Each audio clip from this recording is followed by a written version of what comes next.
because the topic that we are going to discuss today has everything to do with your passion, everything to do with what you are as a person, everything to do with how you can play a role in the society, not just as a professional, but also as a passionate person. And passion is very important in life. All the great men whom we have been talking for the last 6-7 days, today is the essentially it is the seventh day technically, because you had a great Saturday, I'm sure. Last Saturday was, I'm sure, fantastic. All of you must have enjoyed, and you must have realized that at the end of the day, when you work hard, you also have some time, or you should have some time, to hang your hair down. I'm sure you have done that on Saturday.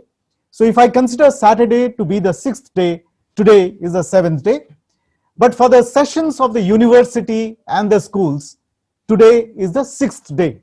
So welcome again to a very good sixth day. Jyotsna Ma'am, our Pro Vice Chancellor and the Dean of the School of Law and Justice, has just now spoken to you about the fundamental rights, the fundamental duties, the supremacy of law above all of us, and the most important factor, which I hope that all of you have taken note of. Incidentally, please take out your notebooks again. And if you have done that, great. Be a good boy and a good girl.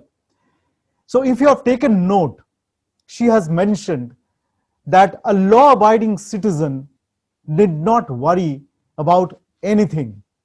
While any discussion on law, while any discussion on particularly the law enforcement, system that we have, the police, the secretariat, the ministries, etc., when we discuss these issues, there is a trepidation somewhere in the heart. We feel a bit scared. But I think she made a point very, very clear that you need not worry about law as long as you are a law-abiding citizen. So I would urge all my students, if you have taken her 1.5-hour session seriously, at least do this. Never ever be on the wrong side of the law. And you can only be on the right side of law. You can only be a law-abiding citizen if you know the law. And no country would excuse you for not knowing the law. I think that was also very, very important. But I'm not talking about those two aspects. I will talk about something else, and that will bring me to the topic that is at hand today for us. If you have noticed that, finally, at the end of the day,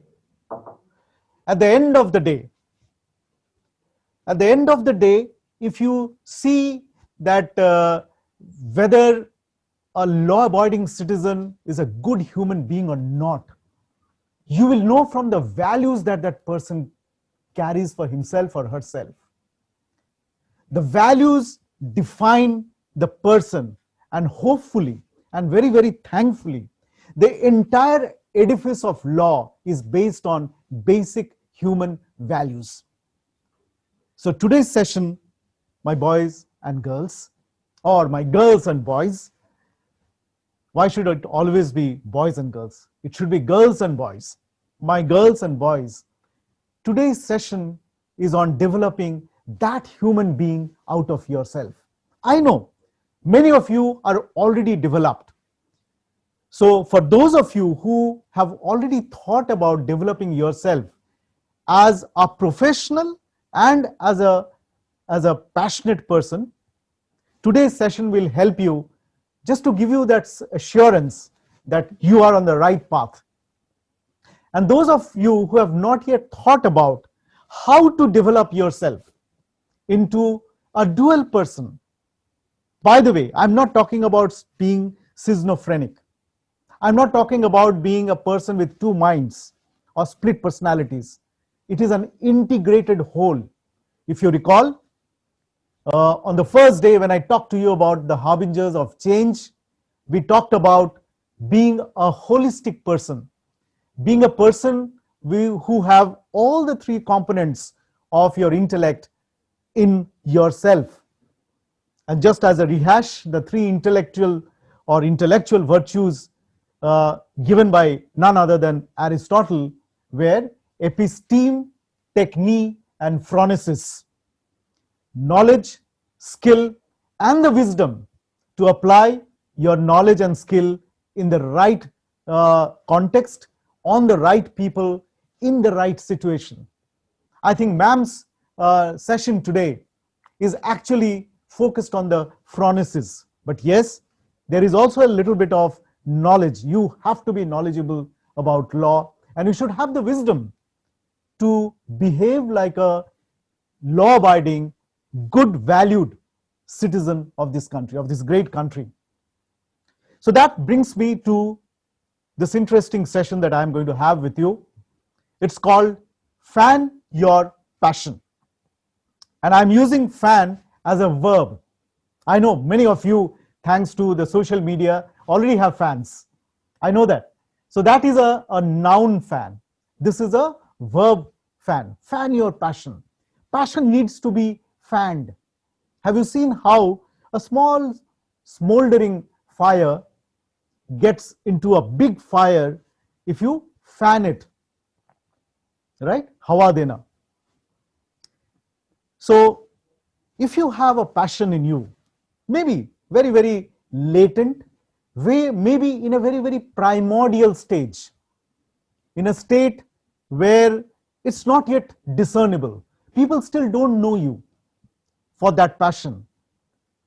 The next 2 years, 3 years, 4 years, or 5 years, depending on the program that you are going to have with us, this is the time for you to fan your passion. Why I say so? Because I know for most of you, this period is going to be the terminal academic period. Because most of you, or many of you, are going to either join a job, start your own business, or maybe go to an academic institution who would expect you already to have come as a complete human being. So take the opportunity the campus provides. Again, repeating what I had told you on that day. Take all the advantages, all the opportunities that this university has to offer you, and be a professional and a passionate person. That is the aim of life. Just being professional is not enough. You must have a passion in life. As I told you, look at the great men all around. And these need not be the framed black and white, gentlemen and gentle ladies who were there with us. Even people who are living, who are walking and talking along with us, look at them. And if you see that there is a person who is a great man or a great woman, try to scratch the surface of the human being. Try to scratch the surface of that person, and you will find that behind the wheel of a professional, there lies a passionate person, a very, very passionate person. Yes, there is also another maxim of greatness, which I'll come to later on. But first and foremost, today is a day, as I told you, it's a very informal day for me. I would like to tell stories to you today. And I'm going to begin the story with a small quiz. So those of you who are still not without a notebook and a pen or pencil, I'll give you maybe 30 seconds now. So please quickly get on a pen, a pencil, and a notebook, because I'm going to take a small quiz. In the university, you have to expect these serendipities, if I may call, or these surprises. A teacher might just walk in the morning and say, okay, boys and girls and boys, today I'm going to have a quiz. You're unprepared.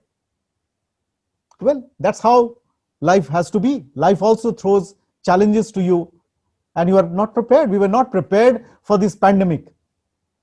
We were not prepared for this kind of a scale of a pandemic. We thought that it would go away in 15, 20 days. Maybe it is a problem of China, not at my doorstep. We always wish, right? When something wrong happens, we think that, okay, at least I am safe, my family is safe, but then it hits you. So anyway, on a lighter note, be prepared for quizzes also in the class. So the quiz is here. I'm going to talk about or a story about two persons. Maybe they were friends, maybe they were not friends. Maybe they were strangers to each other, they were not known to each other. A person X, a person who was born in Brooklyn in the last century, almost 100 years ago. In 1918, a person who was born in Brooklyn in the US died in Los Angeles in 1988. So lived a full life of, in those days, obviously, about 100 years ago, longevity of 70, 80 years was considered to be good. I hope all of you know that our longevity is also increasing. No doubt, the world is facing a problem of aging. There are many, many people who are living longer and therefore they are aging. So in the days to come, my girls and boys, you have a very unique responsibility to shoulder. As a working professional, all of you have to shoulder the burden of even those people, buzurgs, those aged people, the senior citizens who have given their life to us, who have toiled hard for us. So you have to take care of them, and many of them, they are going to live much, much longer. So take care of your grandparents. Tomorrow when you grow older like me, take care of your parents, because the world is aging and the aged need young working people, not only for their livelihood, but even for their emotional well-being. So this man, person X, he died in Los Angeles at the age of 70. He was a late talker. As a child, he was a very late talker. He actually started talking only after his 3rd birthday. I know all of you are very talkative in the class. So all of you must have started talking maybe at the age of 6 months or even less. Obviously, 6 months or less, you don't talk, you just blabber. But I think by the time you are about 2 years, 2.5 years, you start talking more or less fluently by your age, right? Now this person, unfortunately, he was a late talker and he didn't speak until up to his 3rd birthday. He started talking only after his 3rd birthday. Something to do with his perhaps development. We know about, in psychology you will learn about psychomotor skills, about basic human skills which a child learns. So he was a late learner. Don't put any words. Obviously, he was not a dyslexic. Maybe he might be. Today by today's standard, he might have been a dyslexic, a late learner.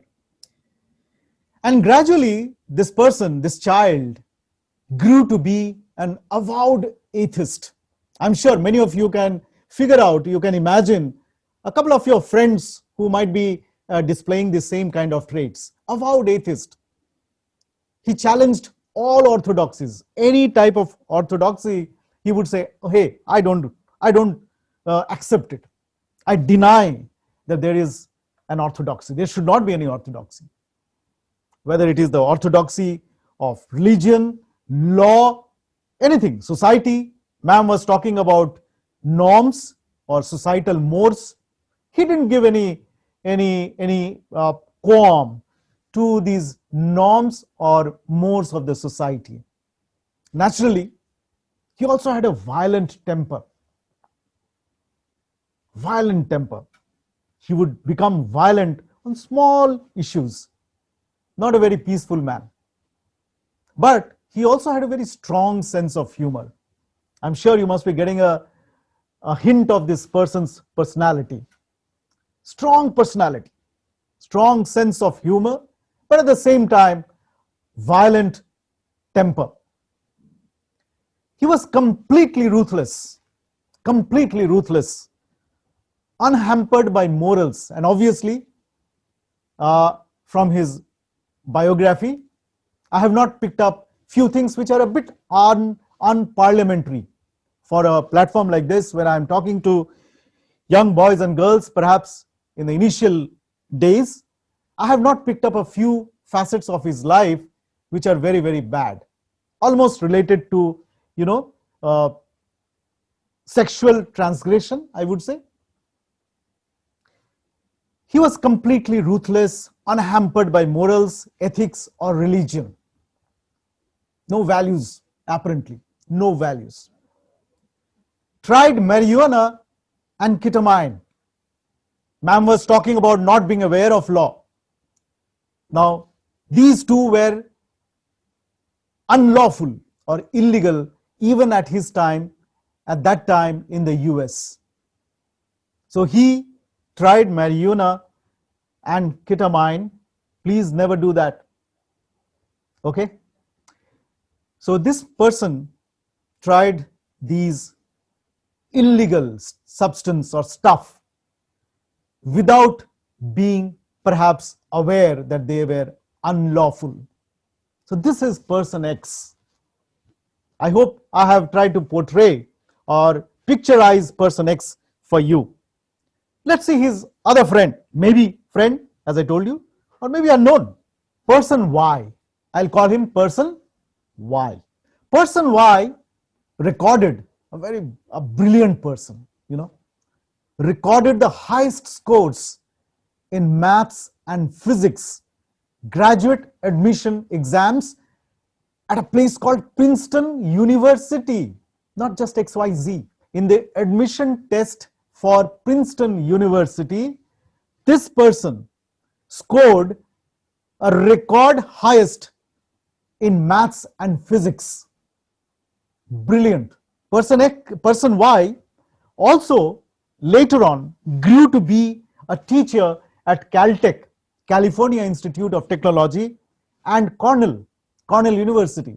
These are all the Ivy League schools of the US. People would give their right arm to get an admission, forget about teaching, even to be a student at these universities. And to be a teacher in these universities is a dream job, a dream job. So he got these dream jobs. He taught at Caltech and he taught at Cornell. Obviously, he was a brilliant man. He received his PhD from Princeton, 1942. In 1942, he received his PhD from Princeton. Had a major role to play in the Manhattan Project. I hope all of you know what is the Manhattan Project, right? Yes. It's about the bomb.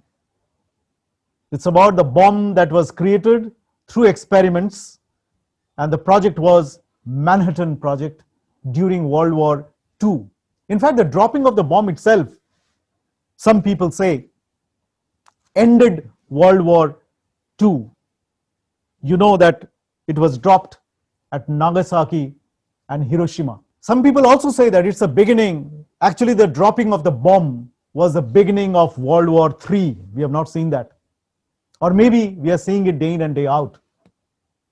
So it is such an important project, perhaps a project which changed mankind forever. It obviously changed the geography, the history of this world, but it changed mankind too, permanently. So he was involved in the Manhattan Project. He created mathematical theory explaining superfluidity in liquid helium, and obviously these are all required for bomb making, right? The picture onto the right is an equipment for liquid helium. So he created mathematical theory explaining the superfluidity property of liquid helium. No doubt, he also won the Nobel Prize in Physics for quantum electrodynamics in 1965. He was born in 1918 and he got a Nobel in 1965, 3 years before he touched 50. 47 years of age, this man got the Nobel Prize. Person Y. Interesting story, right? Of two friends. But anyway, my story doesn't end here. I have narrated two persons. And in your notebook, you are going to now answer 5 questions. But you don't have to write much. You have to either write X or Y. So in your notebooks, the first question, who was you think a better person, X or Y? Who do you think is a better person, X or Y? First question. In your notebook, please write. To the first question, who do you think was a better person? And it's a very, very simple question. Just to rehash, X was a person who as a child was a late talker. He grew up to be an atheist who had these fits of anger, violent temper, who was a man who grew up to be a man without much scruples. He would not care about law, religion, values, society. Whereas Y is a genius. He made a record in his admission test at Princeton. He taught at Caltech and he taught at Cornell. He worked on superfluidity of liquid helium. He was a researcher par excellence, a scientist who worked on the Manhattan Project. And finally, he got the Nobel Prize in 1965. So Y is the second person and X is the first person. So my question, very simple question to you is, who do you think was a better person, X or Y? So in your notebook, please write X or Y. Who was more creative? Who do you think was more creative, X or Y, in terms of creativity? So with those two glimpses that I gave you of the two persons, you have to now decide who you think was perhaps more creative. And I know I'm sure you must be knowing what is creative, being creative. If you recall, on the first day, a member of our governing body talked about 3 C's, right? I hope you remember. The first C was the courage. The second C was creativity. And the third C was compassion. So I'm talking about being creative. Who do you think was more creative, X or Y? Third question. Third question is, who do you think was more scientific? Very simple question, right? Who do you think was more scientific? Scientific in his mind, scientific perhaps in his approach. It's not enough to be scientific in mind. Aristotle, again, if you recall, just a rehash or a recapitulation, revision of what we have already covered in my session on the harbingers of change. We said that Aristotle said that it is not enough to know a subject. You have to also know how to apply it. And most importantly, you should also have the wisdom as to how to apply, where to apply, and whom to apply. So who was more scientific, X or Y? Who contributed more? Who contributed more to society? We are all social beings. So we, as social beings, we have a responsibility to the society.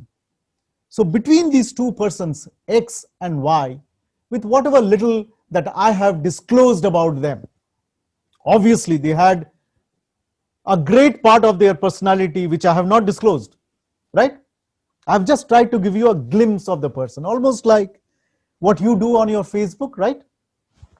On your Facebook, you just give a glimpse of yourself, which is that likable part, right? The likable part of your self you portray on your Facebook, and people start liking it. But human beings, all of us, you and me, my dear girls and boys, all of us, we have multiple facets of our personality. We have a little bit of goodness. We also have a little bit of badness, if I may use the word badness. We are born with it. Psychologists say that we are actually born with our nature. We are born with our nature, and society actually nurtures us. Nurtures, N-U-R-T-U-R-E. Society and our environment, obviously including our parents and teachers, they nurture us. And both nature, what you are born with, and the nurture that you get from your environment finally result in your being a personality. The final outcome of nature and nurture is what you see in the mirror in the morning. When you see or when you look into the mirror, the person that you see is a result of nature and nurture. So since society plays a very, very dominant role, a dominant part in our becoming a person, becoming what we are, we also have in return to give back to society. We have to give back to society. So among or between these two persons, X and Y, who do you think contributed more to society? Write your answer. So you have already, I'm sure, answered 4 questions. Who was a better person? Who was more creative? Who was more scientific? And who contributed more to society? The final question, okay? In those days, they didn't have Facebook. So no, friends of strength 100, 200. How many of you have 1,000 friends? Yes, I know. Many of you would raise their hands. You have 100 friends, 1,000 friends. We are talking about a time when friendship was just physical, or at the most, I don't know how many of you have heard about this term, pen pal, P-E-N-P-A-L. All of us, when we were small, young, maybe like you, we used to have pen pals, meaning these friends, we had never seen them. But somehow, we had collected their addresses. How? We don't know. Somehow, maybe through friends or friends of friends, family. Sometimes we must have visited somewhere, or somebody else must have visited and collected an address, and then we start writing letters. So those friends who were based on letters were called pen pals. Pen, because we used to write letters, pen pals. So apart from physical friends whom people used to meet physically in flesh and blood, and a few pen pals, number of friends had no other scope to increase. Unlike today. Today you have thousands of friends, I know. But remember, those are not friends, actually. Maybe some other day we will discuss about friendship. They're most likely, they are just acquaintances. So here I'm talking about real friends. Real friends. Who do you think had more real friends? X or Y? These are the 5 questions, okay, for you. And obviously, if you have more of X or more of Y, depending on that, I would safely assume that you would be admiring more either X or Y, right? Either X or Y. If it were a TV program like you see, being conducted, you would have had a touchpad where you would have given me the answers, and I would have immediately come to you with an answer that 65% of you are in favor of Y, and 35% of you, slightly iconoclastic, people who are a bit angry young women and angry young men, perhaps would like X.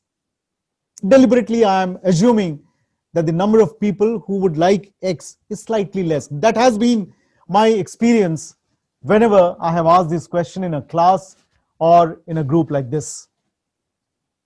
I hope that it is a bit different here. I would have loved to know the real result. But anyway, most of you have either liked X or Y. And please take a firm decision. Being decisive in life is very, very important. Don't write either X or Y, or I like both. No, you cannot. Ask your heart. Remember, in life, whenever there is a dilemma, ask your heart. The heart never lies. Like the mirror never lies, the heart also never lies. So whenever there is a dilemma, ask your heart, and I hope all of you have given an answer from your heart. And I hope that the percentage that I'm talking about also holds good for this large group of students. There is something called law of large numbers. Law of large numbers, I'm sure those of you who had some grounding of statistics know that when you deal with a large number of people, and right now I'm sure many of you are there. I hope it must be at about 700-800 or maybe more, at least some 500-600, definitely. You will see that things which are valid for large numbers are more or less valid wherever you take the sample from. Large numbers have a tendency to mimic each other. That's the reason why a street, whether in Kolkata or in Bombay or in Chennai, Mumbai rather, Kolkata, Mumbai or Chennai or in Delhi, they look the same because large number of people, they behave the same unruly crowd, not paying heed to the signal, autos not paying at all, not only paying no heed to the signal, but also not paying heed to the pedestrians. It's a classic example of law of large numbers in practice that you can see all around, right? You observe children playing in a playground, small children. They behave exactly the same wherever you are. You go to Santiago in Brazil, you go to New York, you go to Mumbai, you go to Delhi, you go to Singapore. Young children in large numbers, when a big crowd is there, they behave the same. So who would you admire more? Be ready with your answer, okay? Because in the class, a teacher, after a surprise quiz, most likely, at least if not in the class, at least in the next class, would give you also the answer. So I'm going to give you the answer in my next slide. I hope some of you have guessed the answer right. If you have not, then the answer is that person X and person Y is the same person. It's one and the same. The person X and person Y is none other than Richard Feynman, a great scientist, a great mind, an adorable person, but with follies. With follies. So we have seen the person, the professional, getting the Nobel Prize is the pinnacle of the profession. It is the highest level that a profession or a professional scientist or a researcher can reach, can achieve in a lifetime. So we have seen the professional. Look at his hobbies, if I may use the word hobbies or passions in life. He was a repairer of radios. I know the only version of radio that you must have seen in some of your houses is the Saregama radio, right? The RPG group has come up with a Saregama radio, which is not exactly a radio. It looks like an old radio with a prefixed, or preloaded songs, some 5,000, 6,000 of them. You can listen to these songs depending on your moods, whether you like maybe one singer or another. So they are all classified and you can listen. And obviously you can also listen or tune into the 12 or 13 FM stations that today exist in Kolkata. I'm sure all the cities have their own set of FM stations. But he was a repairer of old radios, grandfather radios, just like your grandfather clocks. Some of you must be having in your grandfather's room or grandmother's room, the huge clock, hickory dickory clock. So that clock was a grandfather's clock. I'm talking about grandfather's radio. They used to be big, huge, like this size, maybe 2.5 feet by 1.5 feet. And they used to run on valves. And they used to take time, just like your diesel engine takes time to start. Even those radios on valves used to take some 5 or 6 minutes time to start. And then they would make a noise like, and then they would start, right? But brilliant. I mean, people would go ecstatic once the radio starts. He was a repairer of radios, hobby. He used to be a picker of locks. You know what is a lock picking is? Or who is a lock picker? Right? Some of you know. Lock pickers are those people who come to your house when you forget or when you lose your key. Or you have just banged the door and the key is inside. It always happens most of the time with our cars. Right?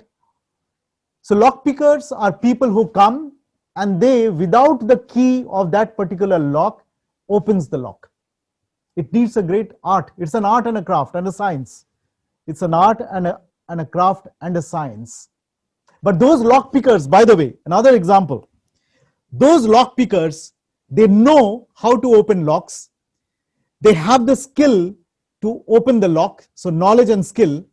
They also know the wisdom. They also have the wisdom to first ascertain that you are not a robber or a thief. That the lock that you have called that person to your home, and that is your own home, and the lock belongs to you. What will happen if you call a lock picker, or you become a lock picker and you start opening locks of others? It is unlawful. You will be behind bars. And Jyotsna ma'am then have to worry about all of you, right? So here also, in everything in life, every issue in life, remember these three intellects, and that's the reason why they are called the virtues of intellect. The three virtues of intellect are valid: knowledge, skill, and the wisdom. So he was a picker of locks, and I hope that he used to be a legal picker of lock. That means he used to only open the locks of legal owners. He was a bongo player. Any one of you who plays the bongo? Yeah, the picture is that of a bongo. And by the way, this is an original picture of Richard Feynman. That's his index finger. He was playing the bongo. He was a bongo player. He was a dancer. I know on Saturday, many of you have presented your dance numbers or dance items. Please continue these passions in life. He was an artist who used to paint. And he was a raconteur. Any narrative that he would give, he would enthrall people with his communication, with his sense of humor. And I have told you that he has a terrific sense of humor, a great sense of humor, which helped him to become a raconteur. So dancer, artist, raconteur. He was a decipherer of Mayan hieroglyphics. I hope some of you know what is hieroglyphics. The ancient script. Much before even perhaps human beings could read and write the way they do today, they used to have engravings on the caves on the caves that they lived in or they dwelled in symbolically. Many of these Mayan civilization, very old civilization, almost the time of Indus Valley or perhaps Sumerian civilization. The Mayan civilization, hieroglyphics or hieroglyphics, he was a decipherer. Very difficult.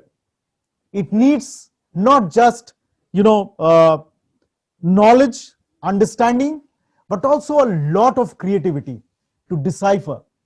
You must be knowing that many of the edicts, we call them edicts on stone.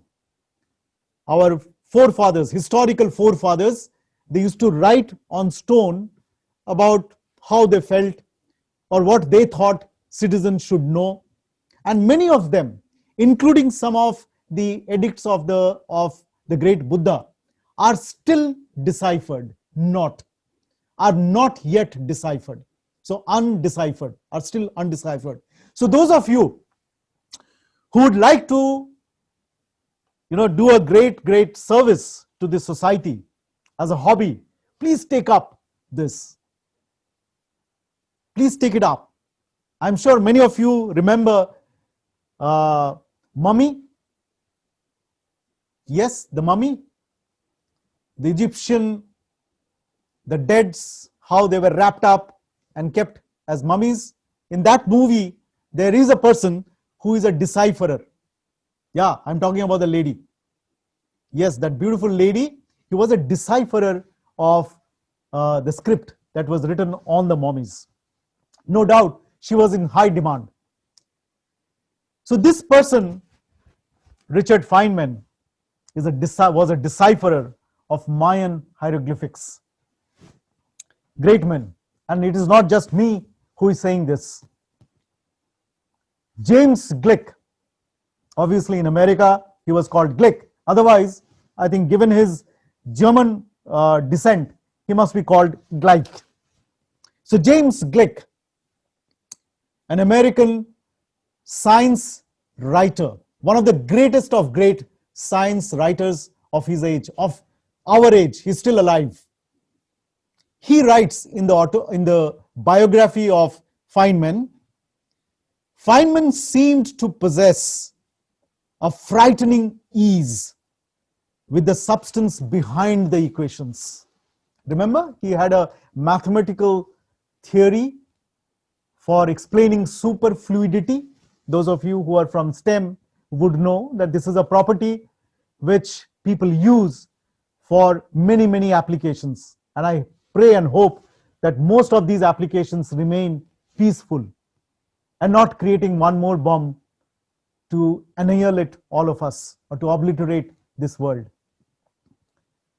So he writes that Feynman seemed to possess a frightening ease with the substance behind the equations, and see whom he is being compared with, like Einstein at the same age,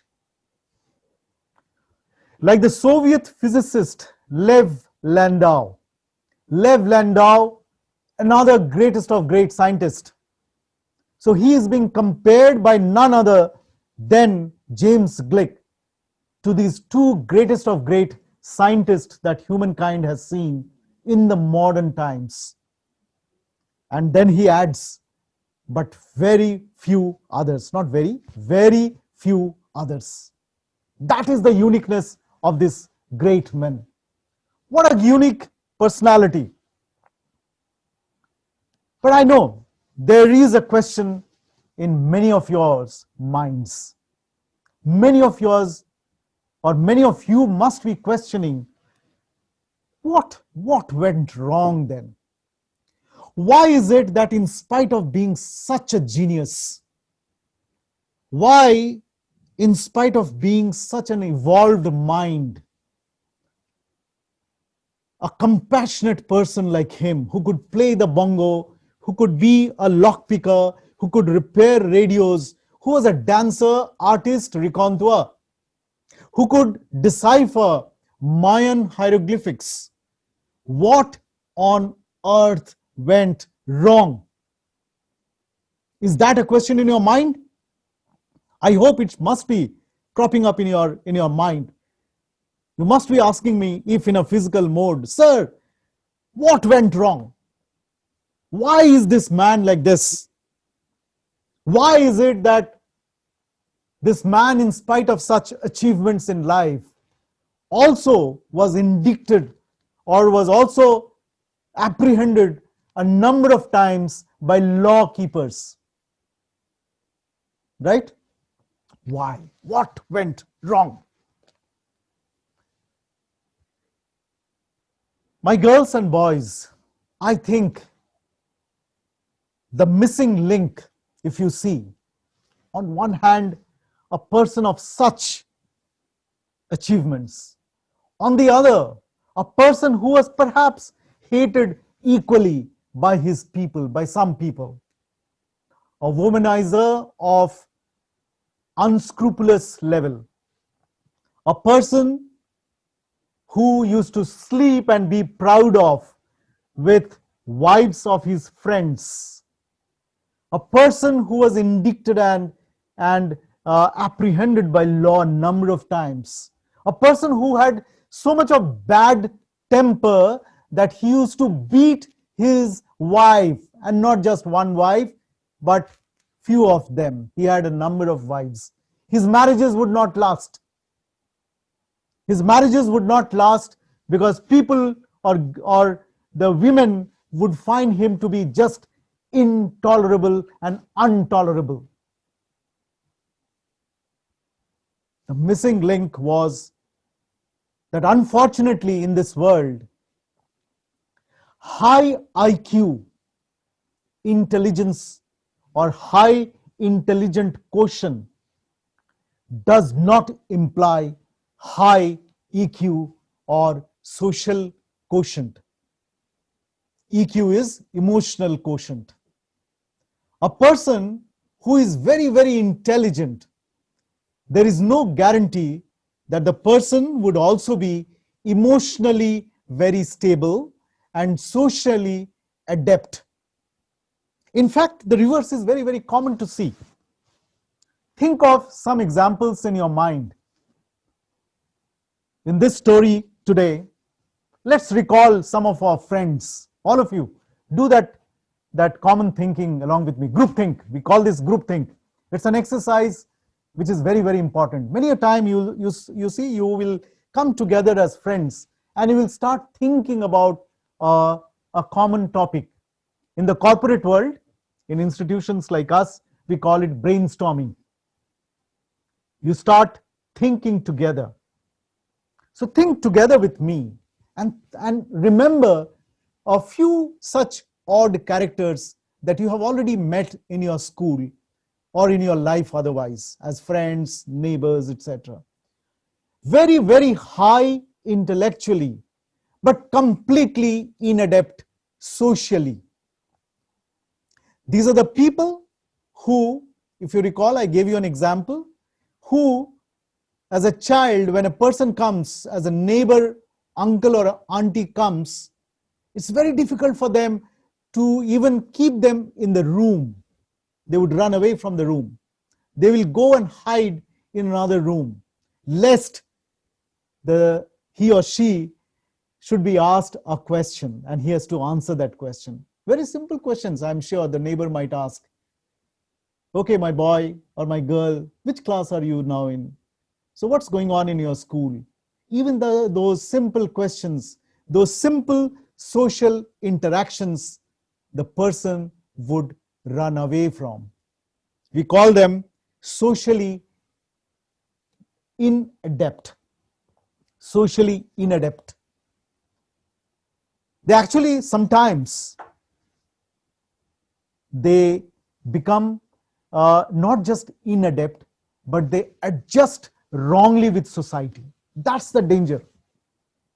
Why is it that we had in the university sessions for all of you a session which is devoted to your passion? It is because it is very important. Passions or your hobbies develop yourself in terms of being socially adept and emotionally stable. I'm sure many of you who have painting as a hobby, what do you do when you become very stressful? Yes, you pick up a parchment or a white sheet of paper and you start sketching, right? What do you do when you feel very depressed? When you feel very depressed, when you feel very, very low. I know, depending on whether you are a male or a female, your reactions are different. No doubt, John Gray has written that book about men are from Mars and women from Venus. So, accepting those differences, but in general, what do you do? When you are depressed, you express yourself. Perhaps a girl calls up three other friends and shares the woo, shares the depression, shares the problem in her life. Perhaps a boy doesn't share. Remember, that's the difference. You have to accept. There is a fundamental difference between these two genders in the way we react. Perhaps the boy, depressed, goes to his room in his shell, picks up a piece of paper and writes a poetry. That reminds me, I'm also going to give you a quiz later on. Okay? So be prepared for not one, but two quizzes. You have just finished one quiz. I'll end my storytelling with another quiz. So men and women, irrespective of how they behave in specific terms, they all need an avenue to vent out their gloom, their depression, their anger, or their problems. And hobbies, passions help in that way. They help people in expressing themselves. That is very simple. But most importantly, they help them to ooze out, to vent out their feelings which make them uncomfortable. We also sing when we are very happy, right? When you are very happy, you also sing. Most of you are bathroom singers, I know. But I know many of you have also sung pretty well on this Saturday. So keep up that hobby. Whenever you have time, please do a little bit of riyaz. There is a philosophy of learning called the 10,000 hours theory. 10,000 hours. Have you seen Messi? How precise he can be. He can kick a ball, and not just a ball. Yesterday I was very amused. I know many of you must have already seen it, but I saw it yesterday. My old friends are very late in sending me these things. So somebody sent me a WhatsApp video where Messi is having a Coke bottle like this, okay, and he picks up another Coke bottle, he just flicks it, and lo and behold, the second Coke bottle comes and rests exactly on the first, like this, right? Great precision. How do you think he must have picked up this precision? How do you think he must have done this? The theory is 10,000 hours of practice. If you really want to be an expert, if you really want to be an expert speaker, if you want to be an expert teacher, if you want to be an expert artist, an expert singer, an expert player of tabla, or any percussion music for that matter, expert debater, what is needed is you have to be able to, or you have to have the mindset to devote 10,000 hours. That's the theory. Okay, give and take a couple of thousand here and there, it doesn't matter, because it also depends on your learnability skill. It also depends on how quickly you can pick up a skill or knowledge.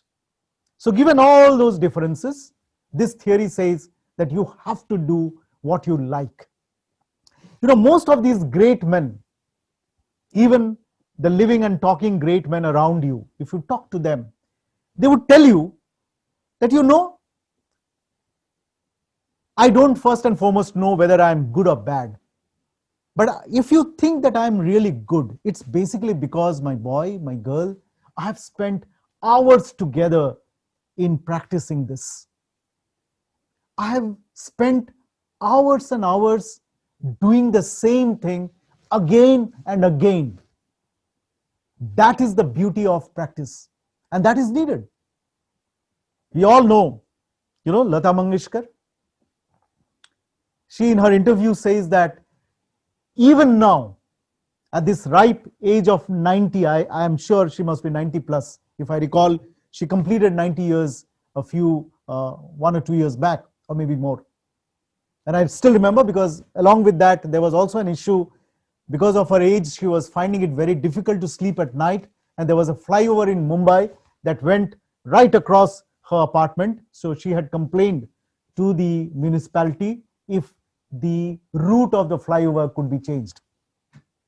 Okay, so Lata Mangeshkar, by the way, that is the power of association. Another learning theory tip that I am giving you. Many of you must be listening to professors in your class and must be wondering, so how is it that this man or this woman can remember so much? How is it that at the right time he can speak about the right thing? How is it that he or she, almost like a computer, can retrieve things? Remember, since you are on the path of being a learner, there is a beautiful theory called the theory of association. Association. That is how the human mind learns. When you pick up a new knowledge in the form of an information, it remains just data on it or information. How does it become your knowledge? You have to contextualize that knowledge with an association. See how I remember, because Lata Mangeshkar and the association of Lata Mangeshkar's birthday with that news item about her complaining to the municipality about her advanced age and how she cannot have a good night's sleep because of traffic noise. And as a city, Mumbai never sleeps. Those of you who have visited Mumbai, you will see that the city actually wakes up at 7 o'clock evening. When the other cities go to sleep or prepares to go to sleep, this city wakes up.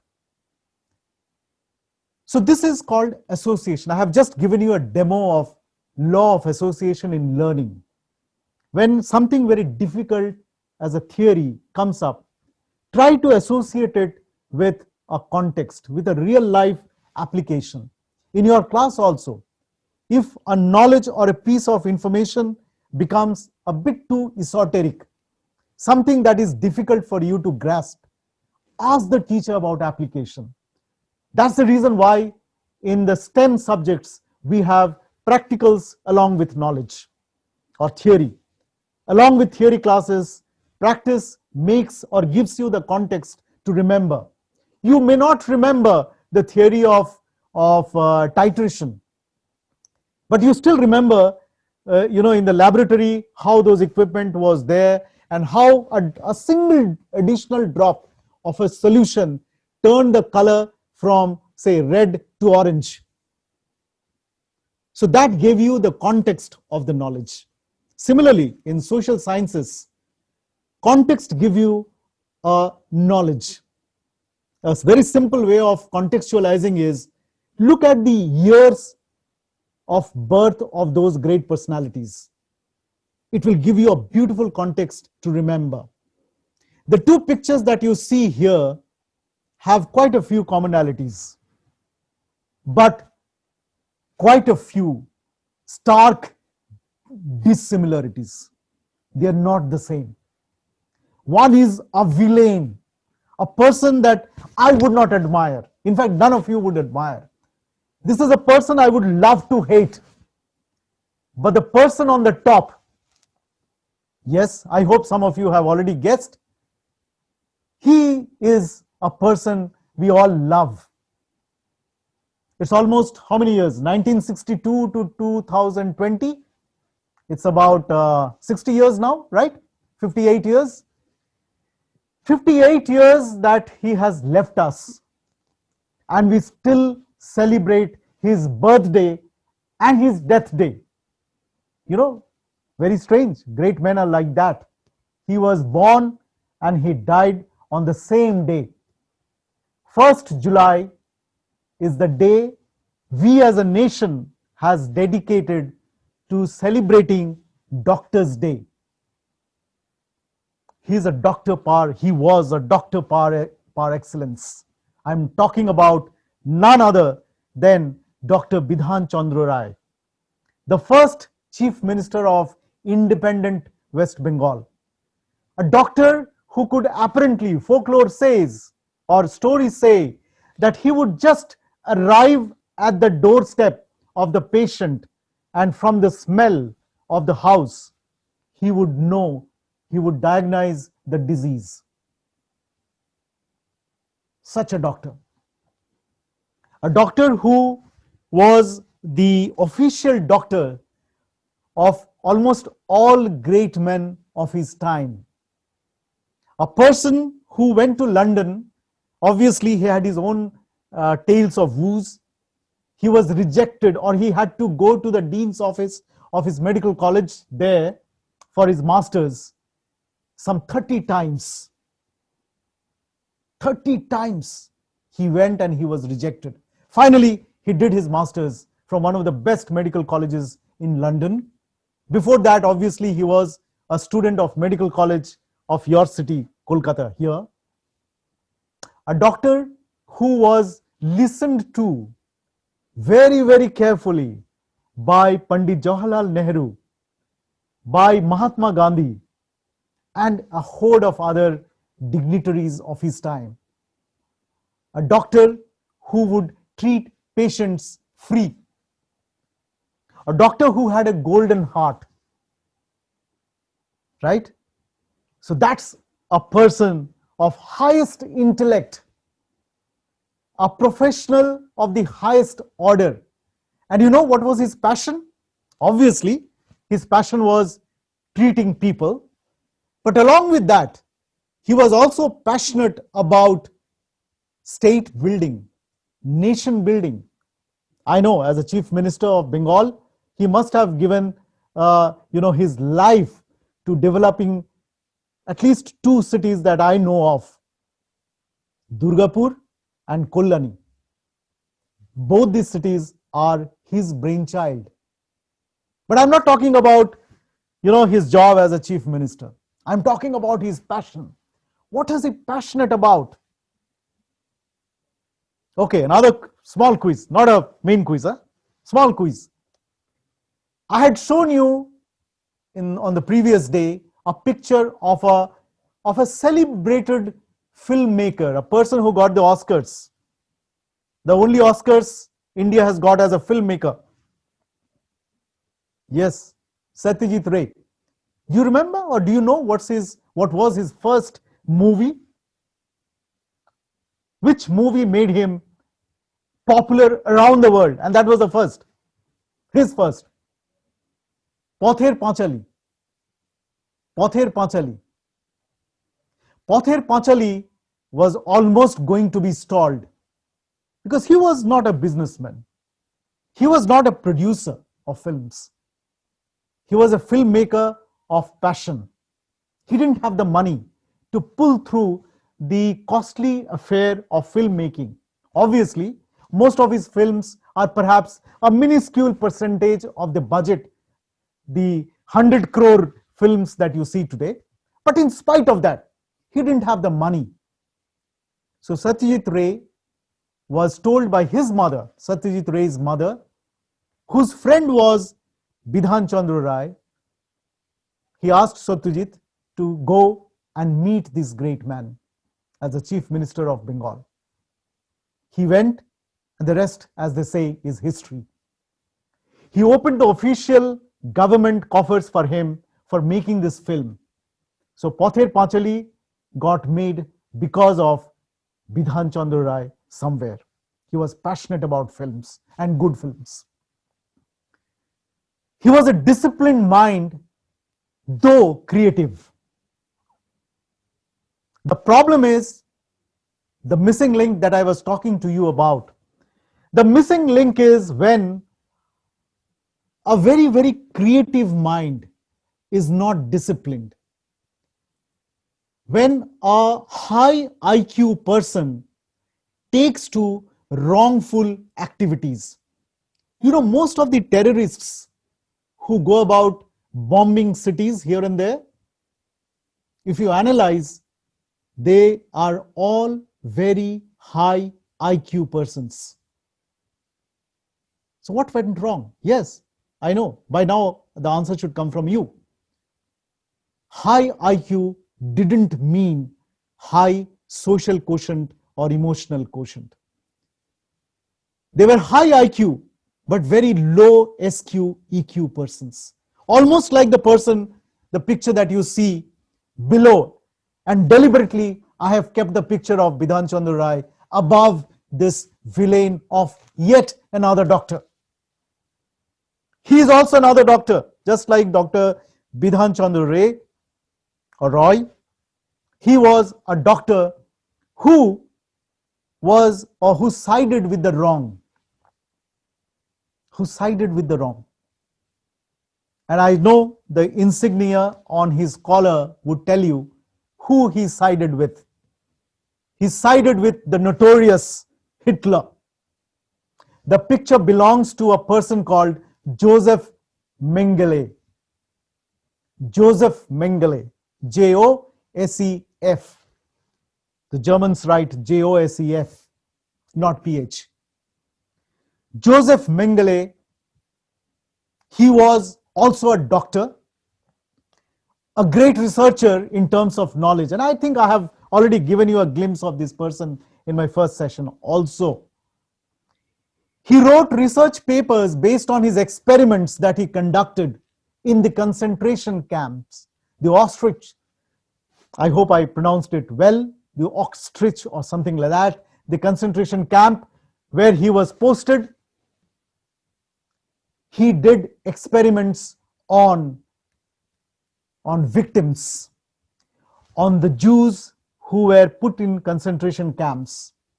You know that anybody who didn't recover from any disease beyond 2 weeks were destined to death. This was the man, this was the doctor who actually subjected the concentration camp victims to the gas chambers. He was a person who implemented what he knew best. He was a person who had the skill to know or the skill to apply what he knew. He was a person who experimented on twins.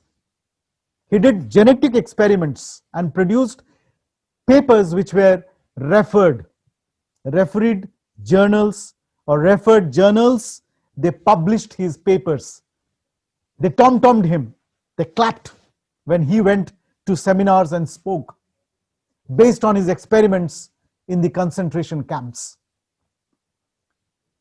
No doubt, this man, obviously you must be knowing what happened after the World War, right? The story goes that he actually fled Germany and he went to South America, and not just one place. He kept on almost like a fugitive.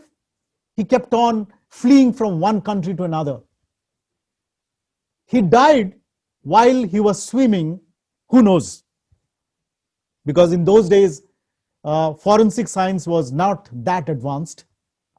So people say that he died while swimming in 1979. And he was cremated by a false name. What a pitiable life to lead. What a shameful life to lead, that the person after death had to be cremated by a false name. I don't remember the name by which he was cremated. Something like Gerhard, if I remember, starting from G. But anyway, he was cremated in 1979. but he was not let to rest in peace even in his grave. He was disinterred, he was exhumed, his body was, or his remains were pulled out in 1985, 6 years after his death, to forensically finally say whether, or to determine whether this was the man. The world wanted the man to be dead and to be sure that this man was dead. This is what happens when people, when your wings don't know that you also need to have roots. This was a man of high IQ, zero or perhaps negative SQ and EQ. Joseph Mengele or Mengele is an example of a villain who was not rest to peace even in death. So in 1984, finally, the world must have heaved a sigh of relief. They must have said, thank God he's dead. He was at that time in Brazil, in Santiago, in a municipality in Santiago, where he died, and he was cremated and he was disinterred, and forensic scientists finally said that Joseph Mengele is dead, and the world rejoiced. On 1st of July 1962, when Dr. B.C. Roy was dead, this city saw one of the largest processions ever in the history of this city. Perhaps Rabindranath Tagore had a similar, procession much before him. So this is how world celebrates real heroes and how the world punishes the real villains. And that's why, my girls and my boys, holistic development of the human being in you is key. Otherwise, you die like Joseph Mengele. I think all of us, we must pray God, and we must do something to this world, to this society, so that we die like Rabindranath Tagore. We die like B.C. Roy. We die like APJ Abdul Kalam. What a great man. He was lecturing, so he was following his passion. Yes, he was a president of India. Yes, he was a missile man of India. His profession was missile making. But more important than that, his passion was teaching, and not just teaching adults. His passion was actually teaching school kids. Anyway, on that day, on that fateful day, he was teaching students at IIM Lucknow. Or was it IIM Lucknow or at Chitkara? Yes, IIM Lucknow. I'm sorry. I have in my mind suddenly the story of another good friend of mine who died in a similar kind of a situation when he was lecturing at Chitkara University, somewhere in the north. In the class, he just collapsed. So similarly, Dr. APJ Abdul Kalam, he collapsed when he was lecturing at IIM Lucknow. And what a great man, and what a fall. The whole world, perhaps, if not India definitely, the whole world mourned the death of the most upright human being this world must have seen. He had just some 3 or 4 sets of clothes. As a president of India, whatever he was gifted in his office, he would carefully keep it in the president's office or in the president's Rashtrapati Bhavan, the abode of the president. A man of impeccable integrity, a man whose heart always bled, cried for the downtrodden. That is what great men are. And that is how human beings, when they have holistic development, becomes. They are not like Joseph Mengele. They are like B.C. Roy, Bidhan Chandra Roy. So My students, please remember this equation in life. High IQ is not equal to high EQ, and it is also not equal to high SQ. They are different. They are different entities. Each one of them is not implied by the other. High EQ does not imply high IQ, and vice versa. So this equation holds both ways. That is the reason why perhaps we say that wings you must have. You should know how to soar high as a professional, but keep strong your roots grounded. It is important to be creative, but at the same time, please be disciplined. Creative mind does not need to look in one fashion. Okay? You don't have to have flowing hair right up to your neck, or perhaps right up to your waist, if you are a creative man. If you are a creative man, you don't have to be ill-tempered. There are many great creative men, even right now in India, who are not disciplined. They are undisciplined. Look at their life, look at their friends, look at their family, and they would tell you what a horrible person they are. Creative people, because of their high intellect, they think that they have a right to be indisciplined. Please make a mark in your book or that notebook. High IQ doesn't give you a right to become indisciplined or undisciplined. In fact, on the contrary, if you are a high IQ person, it should actually give you the responsibility. It should actually make you more humble. It should give you the responsibility to be more disciplined, because as a high IQ, as a high professional, you are already on a platform to be a role model. No doubt, when celebrities, when they fail you, or high officials, high professionals, when they fail you, when Tiger Woods fails you to be a prime accused in Me Too cases, when Black Johnson fails you in doping case, you actually feel miserable, because these celebrities, these high professionals, by dint of being professional, they are already up there for people to have as a role model. And when you fail, remember, you don't fail alone. You fail along with the entire fandom that you have. The entire mass of people who appreciate you, love you, adore you. So, apart from this equation, please write it down, that high IQ must be accompanied by humility, by discipline, and by values. This is the crux of today's session of mine. And how do you develop it? Or why do you first develop it? Obviously, all along, I have been stressing on the need for a holistic development through your passion, through your hobbies. They're important because, forget about the great men.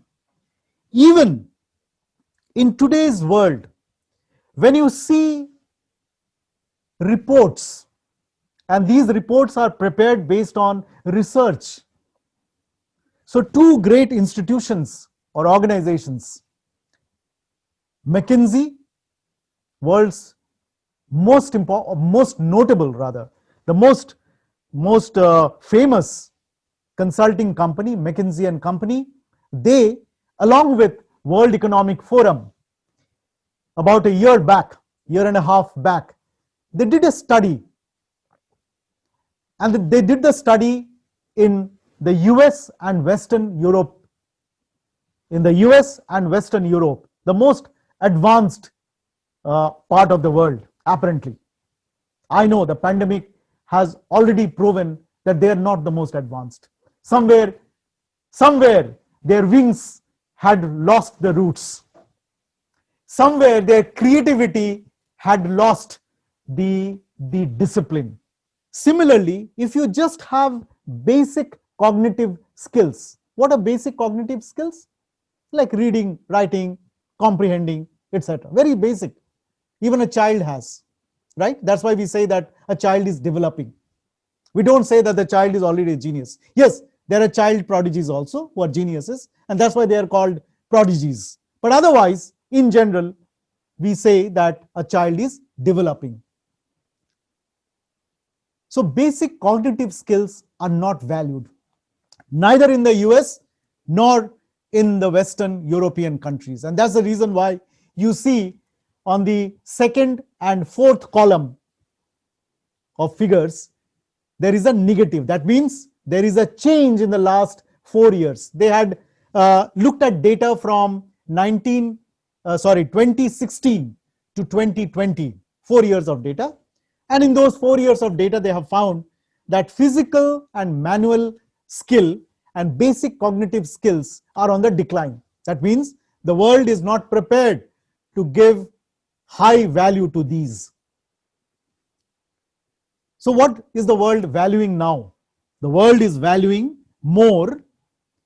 Obviously, if it is happening in the US and Western Europe, you can safely assume that more or less the rest of the world, this is valid. Higher cognitive skills like creativity. Creativity is a higher cognitive skill. How do you find a creative solution to your day-to-day problems? Tomorrow, you will have a brilliant session by a colleague of mine on incubation. You will see how, the mundane problems of our lives, the problems of dirt all around, the problems of illiteracy, the problem of aging population, the health problems that we have, the problem of people whose income disparity in society, the income disparity is going up, the rich are becoming richer and richer, the poor are becoming poorer and poorer. How these problems can be solved creatively, and they should be solved creatively.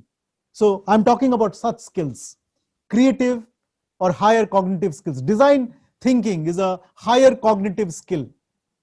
How do you holistically design anything? You will come to know about all of them later in your studies with us. Social and emotional skill, which is the focus till now of my presentation. How these skills are being valued more. There has been a 26% increase in US and 22% increase in the Western European countries on the social and emotional skill valuing. Technological skill is also increasing, meaning people are valuing technological skill. There is a difference between manual skill and technological skill, right? So tomorrow, when you make a presentation in the class, and if you write your presentation on a sheet of paper and submit to the teacher, you are using manual skill for your presentation. Whereas if you prepare a PPT like I am doing right now, it is higher technical skill. So I'm talking about such technical skill or technological skill. Okay. So technological skill is also on the rise. Change is 60% in the US and 52% in the last 4 years in the Western European countries. So it's very clear that creativity, emotional, social skill, technological skills are going to be valued in the days to come. And my students, this is where the concept of minors come handy at Adamas University. In Adamas University, unlike many other or most other universities, gives you a chance to pursue at least one more area apart from your professional area. You might be an engineer, but that should not preclude you from pursuing an interest in English literature. You might be a management graduate, but that should not prohibit you from going to the engineering college and becoming an expert in artificial intelligence.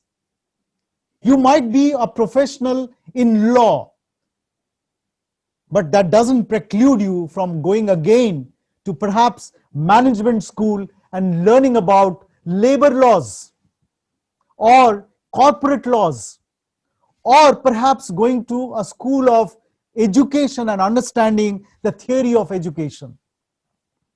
So irrespective of where you are as a home department or home school, there is always at least one more school who is prepared to accept you as their student for your minor. Why is this required? It is required because, as I was telling you all along, a minor makes you a passionate human being. Remember, a human being becomes very passionate when he or she pursues something beyond what he or she is expected to do. That is the reason why a singer, when he becomes a management professional, he becomes an ace management professional because he puts passion there. Or a life scientist who works for in the area of genetics, when he becomes a singer, or when he becomes an aficionado or a listener of a particular genre of music, his ears are developed in such a way that he can discern that, oh, I think this singer has sung it wrongly. Because you are already a professional, your mind is already developed to the level of a professional. And then when you have passion, it is the combination which is a deadly combination. It is the best of two worlds coming together. And on the mundane way, on the mundane part, we have also seen as a university that our recruiters over the years, they prefer potential employees who also have passion in life, who also can tell us more about at least one more area than just the profession. Okay, so I can tell this, narrate this. I told you today is a day of storytelling. So we will have those stories as a quiz later on. But quickly, individuals seem to be appealing more to potential employers. And you all know, as I told you, when you are down, when your mood is low, you use your creativity to get joy. It reduces professional stress when you go and work if you are passionate about an area. It obviously gives network opportunities. Just imagine the kind of network opportunities if you are passionate about sports. It helps you work better with others. Collaborative work, you do better. You remember professional studies, Joy sir told you about working in teams. You are a better team player if you are into passion. Well, this anyway, once you go to your department and your school, they will give you a complete list. And not only just the list, but they will also give you a detailed syllabus of each of them. Each school has a bouquet of offerings in the areas called minors. Like the School of Engineering and Technology, I will take 10 more minutes of yours. Okay, just like a normal class. It's not that every day the teacher leaves you on time, because I know after this you have a session with the school at 1:30. So I'm going to leave you at 1:05 or maybe at the most 1:10. So bear with me. Maybe signal your mother or your siblings or your grandmother or father that you will be late by 5 minutes for lunch. Okay. So the School of Engineering and Technology have minors in the area of computer applications and production management. Those of you who are in other schools other than School of Engineering and Technology can actually opt for these minors, one of them. The School of Pharmaceutical Technology similarly is offering pharmaceutical technology itself as a minor. So all other schools other than School of Pharmaceutical Technology, or SOPT that we call, you can opt for this minor. School of Basic and Applied Sciences similarly has applied mathematics, a brilliant art. I call maths an art. And you must be knowing it is actually the spring head, the fountain of all knowledge perhaps. Mathematics is not just a science, it is an art. Ramanujan actually took it as an art. Shakuntala Devi is not just a great mathematician because she could solve problems and equations in a jiffy, because she took mathematics as an art. She was enjoying, she was compassionate, she was passionate about mathematics. School of, so brilliant minor if you choose that. But remember, only one minor, okay? School of Life Sciences and Biotechnology has two minors to offer, biotechnology and microbiology. The whole world is moving towards these. You know, this natural sciences and life sciences in the industry 4.0, the era that we are going on now. These two sciences have got merged. And if you remember, I showed you the hand of Sophia, the robo, and a beautiful woman's hand touching, almost like the fresco of Leonardo da Vinci. In that fresco, it is redone with a human hand and a robotic hand. So life sciences and natural sciences are merging in Industry 4.0. Very exciting times. So this is also very exciting if you choose to take that as a minor. Similarly, the School of Liberal Arts and Culture Studies, quite naturally, has offerings in this domain of language, communication, and culture, a brilliant subject if you want to understand and appreciate the world we live in. International relations and public administration. Public administration is going to be an interesting subject, not only for public policy makers or policy watchers. It is going to be important for, just like Jyotsna ma'am was saying, that law is something that all of us must be aware of. Similarly, public relations is something that as citizens we must all know. You can also go for applied psychology.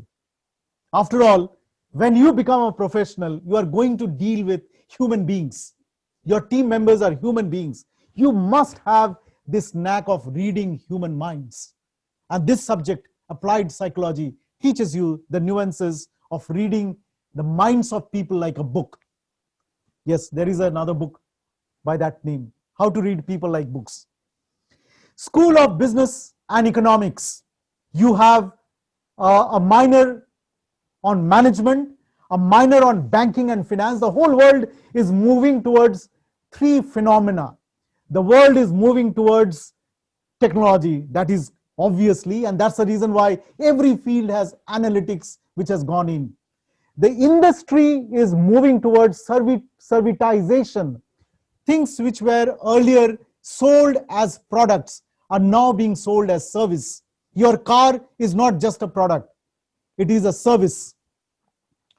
Similarly, the world of economics is going to these service and products called banking and finance. Similarly, we also have public policy. SOLAX gives you public administration. This gives you a public policy course. This is from the Department of Economics. School of Law and Justice. You have offerings on IPR laws. Very important. You must be knowing that we are now in the regime of product and process patents. It is not enough that you have a different product, but even the process by which you produce it must be patented. So anyway, if you want to be also knowledgeable about IPR laws, intellectual property rights, this is a course to go for. Corporate laws. Those of you perhaps who are going to join the corporate, there are many laws which will govern you right from day one. This will give you a glimpse of that. School of Media, Communication and Fashion has professional photography. If you are into this hobby of photography, learn it in a proper way. Learn it from the gurus. Brand communication. We say that each one of us, हम सब चलते फिरते brand हैं. Each one of us, we are a living brand. Very important. In the days to come, brand is going to rule the world. Just imagine, some of the companies, their brand value is more than the GDPs of nation. I was talking to you about GDP of nations and how some of the companies' market capitalization in a different context, obviously, not to you. Many of the companies' market capitalization is larger than the GDPs of countries. Similarly, some of the brands, Coke brand, IBM brand, the brand Samsung that you are using today, brand Apple, their value is much more than even the GDPs of nations. Just imagine. So, very important and very, very interesting subjects to dwell on, to dabble in. I use the word dabble because that's exactly what you will do. You will not become a professional, but there is no harm to dabble in these. The mother stream, the mother school of almost whatever we do in this university is the school of education, because we are in the business of education. All of you are students. So the school of education has guidance and counseling as an offering, as a minor. Inclusive education. How do you make education inclusive, particularly in the time of pandemic? You must have heard about the digital divide, which is obviously another form of demographic divide. This is a strange country. It's a country of 1.35 billion population where still 40% people go to bed with meager nutrition. Obviously, we don't go anymore to bed hungry, but it is meager nutrition. No doubt you have such horrible diseases in most families arising out of malnutrition. This is a strange country because even now, the technology that we use in the most primary sector of our economy, the agriculture sector, they are still primitive. They were used by perhaps 5 generations people away, or 6 generations. They are still being used. Go to a village and you will see still langol is being used. देखे तो langol. Langal se काम चला रहे हैं लोग. No tractors. So this is a strange country where an India and a Bharat coincides or coexist or cohabits. Similarly, right now in India, there are many, many students who are living in areas or pockets where network is an issue, where data is not that freely available. So how do you make education inclusive? And this is just one kind of discrimination that I talked about. This is also a strange country, and that makes me unhappy. Obviously, nothing to rejoice, that we still continue to have discriminations, age-old discriminations of caste, creed, color, gender, whatnot. You have a role to play here. You have to come up with solutions to these age-old practices and age-old problems of India. So anyway, that was just slight diversion. I told you that I am going to end with a quiz. So the quiz for all of you, and this is also something that you are going to write on your notebook. I want an answer for these questions. How many of them? 8 questions from you after you join us full time in our classes. In our classes, you will come to know, hopefully, or you find out. Our website is there. Or when we meet physically, obviously, you will have every chance to meet these holistic human beings amongst us. And it is just a small glimpse. It is not an exhaustive list. I just picked up 8 individuals from this university who are defined by these lines. Your job is, as a quiz, to find out the answer. Who is that person in the university who is a power and energy professional and also a poet? Left brain, right brain. Profession, passionate about. Major, minor. Obviously, unfortunately, none of these ladies and gentlemen had the opportunity to go through minors, which you have. So please take advantage of minors. Who do you think is that communications professional who is also a non-fiction writer? Non-fiction, not fiction. Non-fiction, which needs a lot of left brain thinking.